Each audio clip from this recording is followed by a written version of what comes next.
معزز ہم سورہ ابراہیم کی آیت نمبر 1 اور 2 کا ترجمہ تفسیر پڑھنے سننے کی سعادت حاصل کریں گے۔ اعوذ باللہ من الشیطان الرجیم، بسم اللہ الرحمن الرحیم، الف لام را، کتاب انزلناه الیک لتخرج الناس من الظلمات الى النور بإذن ربهم الى صراط العزیز الحمید۔ ترجمہ کنز العرفان۔ الف لام را یہ ایک کتاب ہے جو ہم نے تمہاری طرف نازل کی تاکہ تم لوگوں کو ان کے رب کے حکم سے اندھیرے سے اجالے کی طرف اور اللہ کے راستے کی طرف نکالو جو عزت والا اور سب خوبیوں والا ہے۔ الف لام را یہ حروف مقطعات میں سے ہے۔ اس کی مراد اللہ تبارک و تعالی ہی بہتر جانتا ہے اور اللہ تبارک و تعالیٰ کی عطا سے اللہ کے رسول بہتر جانتے ہیں۔ پہلے بھی اس پر بحث ہو چکی ہے کہ اگر یہ کہا جائے کہ الف لام میم را اور اس کے علاوہ جتنے بھی حروف مقطعات ہیں اگر ان کی مراد اللہ کے رسول نہیں جانتے تو پھر یہ کلام اللہ تعالیٰ کا لغو ماننا پڑے گا، اور اللہ تبارک و تعالیٰ کی ذات اس بات سے پاک ہے کہ اس کا کوئی کلام لغو ہو۔ لغو کا مطلب ہوتا ہے کہ اس چیز کو ایک فضول ماننا پڑے گا۔ اگر ہم کہیں کہ اللہ کے رسول کو ان حروف کا معنی نہیں آتا تو پھر کیا چیز ثابت ہوگی کہ یہ کلام ویسے ہی فضول ہے؟ تو اللہ تعالیٰ کی ذات اس سے پاک ہے کہ اس کا کوئی کلام فضول ہو۔ تو نبی پاک صلی اللہ تعالیٰ علیہ وسلم کو بھی اللہ تعالیٰ نے ان حروف کا علم عطا فرمایا ہے۔ یہ اللہ اور اللہ کے رسول کے درمیان راز ہیں۔ ان کا معنی اور مطلب کیا ہے؟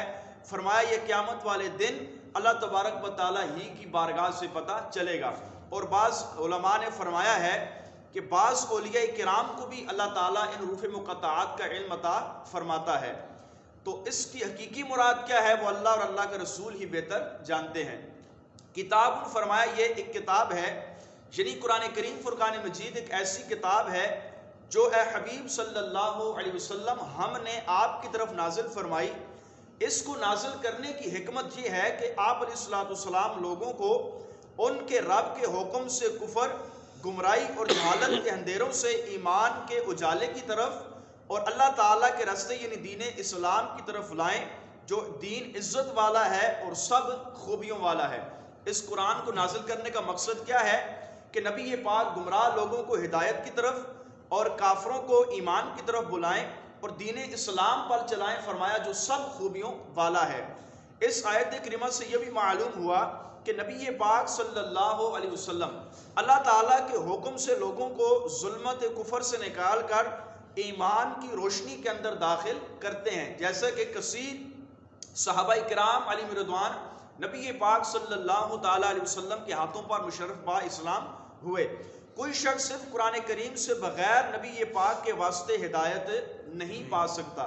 بغیر اگر کوئی کہے کہ میں نبی پاک کی ذات کو معاذ اللہ چھوڑ کر ڈائریکٹ قرآن کریم سے ہدایت حاصل کروں گا تو وہ ہدایت حاصل نہیں کر سکتا، کہ آپ کو قرآن کریم فرقان مجید سمجھنے کے لیے نبی پاک صلی اللہ علیہ وسلم کی بارگاہ میں حاضری دینی پڑے گی، یعنی آپ علیہ السلام کی حدیث مبارکہ سمجھنی پڑیں گی۔ جتنے بھی سرکار دو عالم علیہ السلام کی حدیث ہیں، بخاری کے اندر ہے، مسلم کے اندر ہے یا دیگر کتابوں کے اندر ہیں، حدیث مبارکہ ساری کی ساری اس قرآن کریم کی تشریحات ہیں۔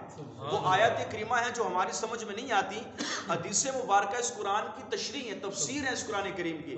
تو بغیر حدیث مبارکہ کے قریب جائے، بغیر نبی پاک کے ہم کما حقو قرآن کریم فرقان مجید کو نہیں سمجھ سکتے۔ اب قرآن کریم کے اندر اللہ تعالیٰ نے مطلقاً حکم ارشاد فرمایا زکوٰۃ ادا کرو۔ اب ہمارا ایمان ہے ہم نے زکوٰۃ ادا کرنی ہے۔ اب زکوٰۃ کس طریقے سے ادا کرنی ہے وہ ہمیں بارگاہ رسالت میں جانا پڑے گا۔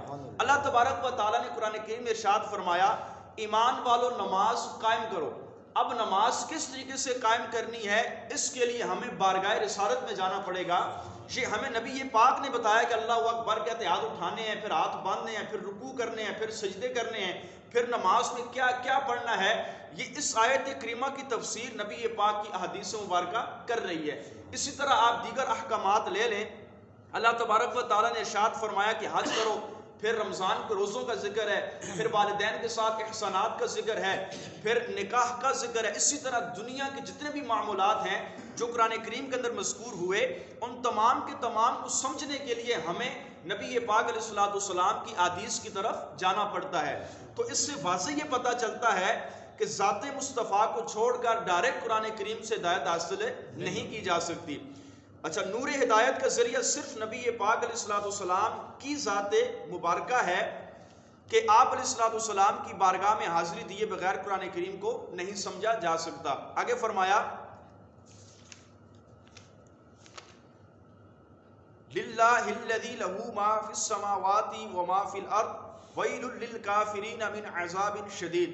ترجمہ کنز العرفان، اللہ جس کی ملکیت میں ہر وہ چیز ہے جو آسمانوں میں ہے اور جو زمینوں میں ہے، اور کافروں کے لیے ایک سخت عذاب کی خرابی ہے۔ یعنی اللہ تبارک و تعالیٰ کے راستے کی طرف جو عزت والا اور سب خوبیوں والا ہے، اور ہر وہ چیز جو آسمانوں میں ہے اور جو زمینوں میں ہے، وہ اللہ سب کا خالق اور سب کا مالک ہے، سب اس کے بندے اور مملوک ہیں، اس کی عبادت سب پر لازم ہے، چاہے وہ کوئی امیر ہے، چاہے غریب ہے، چاہے کوئی پیر صاحب ہے، چاہے کوئی عام آدمی ہے، سب پر فرمایا اللہ تبارک و تعالیٰ کی عبادت لازم ہے، اور اس کے سوا کسی کی عبادت کسی کو بھی رواں یعنی درست نہیں۔ اور جنہوں نے اللہ تعالیٰ کی عبادت چھوڑ کر ان بتوں کی عبادت کرنا شروع کر دی جو کسی چیز کے مالک نہیں بلکہ وہ خود مملوک ہیں، تو آخرت میں ان کے لیے سخت عذاب فرمایا ہم نے تیار کیا ہے۔ اللہ کریم کی بارگاہ میں دعا ہے اللہ تبارک و تعالی ہم سب کو نبی پاک صلی اللہ تعالی علیہ وسلم کی سچی پکی محبت نصیب فرمائے، آمین بجاہ النبی الامین صلی اللہ تعالی علیہ وسلم۔